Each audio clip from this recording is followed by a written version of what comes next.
Today we are talking about character design. 5 steps that cover everything you need to think about when designing a character. Oh, and I'm going to redesign Santa. Hi, I'm Laura, and this is Art Inside.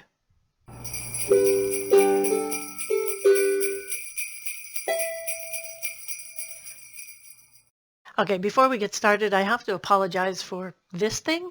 I'm having problems with my lavalier mic, so this one is working. But I feel like I should be in some air traffic control tower.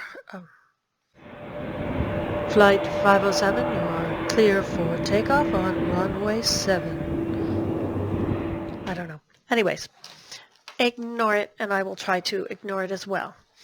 Okay, so we have to start with a problem. Before we can get to the 5 steps of character design, we have a problem. We need a character to design. The steps for character design are always the same, whether you are designing a character just for fun, or whether you have a commission and you are designing for a book or for a comic or an animated series. It doesn't matter. All the steps are the same things you need to think about. Now, what I'm going to be doing is a story, and the story is called Christmas Eve in Miami, and it is based on the famous work A Visit from St. Nick. So I'm going to be taking a traditional approach to Santa and putting a twist on it. Step number 1 is characteristics. So what are the characteristics of your character? That means you have to think about their personality, their backstory, their identity, the purpose for them in the story, and their location. So in my case, I have to start thinking about Santa. Now, if we move Santa from here to here, what do you think? Well, not everyone's going to be impressed. So step number 2 is research. It's not as bad as it sounds. It's actually my favorite step. So this is where you go and you find reference photos for inspiration. That's basically it. I've already created a reference sheet for my Santa character, and we'll take a look at that.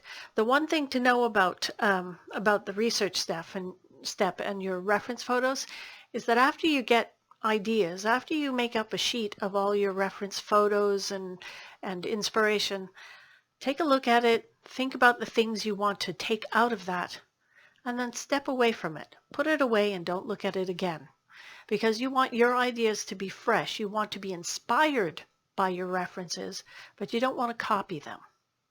Okay, let's take a look at it. All right, so here is a screen with my reference photos. I had a lot more pictures, and then these are the ones that I pared it down to. And I'll tell you the reasons why. I want to keep to something more traditional because the story that I'm designing the Santa for is a reflection of an older traditional Christmas story. This one particularly I like because I love the line. I love the way the belly sticks out, and it just kind of reminds you of that, bowl full of jelly kind of laugh that he's supposed to have. And this one as well, not quite as prominent, but I like the stance. This one I think is the best overall for the look. But this modern one, I love the hair. The hair and the eyebrows, that's something that I think I want to use. So now I'm going to make it tropical. So these are the references that I've pulled up. In my story, it references papaya juice, so I wanted to make sure that I knew exactly the color of papaya juice because I don't drink papaya juice, and it looks like slightly darker orange juice. Who knew? Next to it, one of these tote bags, and I just thought that would be a fun way to have him carry his presents. Kind of Panama hat, that would be a fun look for him. Bermuda shorts, it mentions it in the story. And then I thought these tall socks, because these are actually, that's actually a kilt sock, but I was looking for something tall that folded over on the top, kind of to give a reference to the boot. That's kind of the echo that I wanted. And then of course the Hawaiian shirt, because it's fun and you want Santa to be happy and fun. And penny loafers, because I like them. So it was between that and topsiders. And I kind of like the old-fashioned look of the penny loafers. So those are my references. Step number 3, this is where you do your sketches.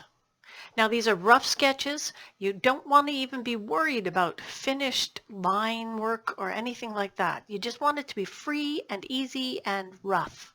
That's the key word. They're rough sketches. So this is where you focus on the construction of the character and the flow of the lines, the movement of the character, and their shape. Shape says a lot about character. So this is where you start getting ideas, and if you don't like it, yeah, throw it away and do the next. Very, very rough. Step number 4 is finished line work. So once you've done your sketches, you pick out the things that you like. Then you can ink right over it and erase the lines. Or if you're like me and you use a little too much pressure on your pencil, sometimes you have to just take the thing that you like and you trace it. Fine-tune the drawing, and then you'll have a finished ink drawing ready for coloring. Step number 5 is color. Make choices that reflect your character's feelings and attitudes, and how you want the audience to relate to that character. Colors have a lot of symbolic meaning. I'll put a link under the description for a free download of this color chart. A perfect example of how color reflects a character's personality, mood, and purpose is in the film Inside Out. The characters' names are their emotions, and they are colored in the corresponding colors. Joy is yellow, sadness is blue, and anger is red. These characters are also great examples of shape in their design. Anger is square, compact, holding in his anger. Disgust is made of triangles, pointed to keep people away. Sadness is round and soft, easy to hurt. The line of action for each character not only expresses their movement, but reinforces each character's attitude and mood. If you're finding some value in this video, please let me know in the comments. And let me know if you design characters, what type of characters you like to design. I'd love to know.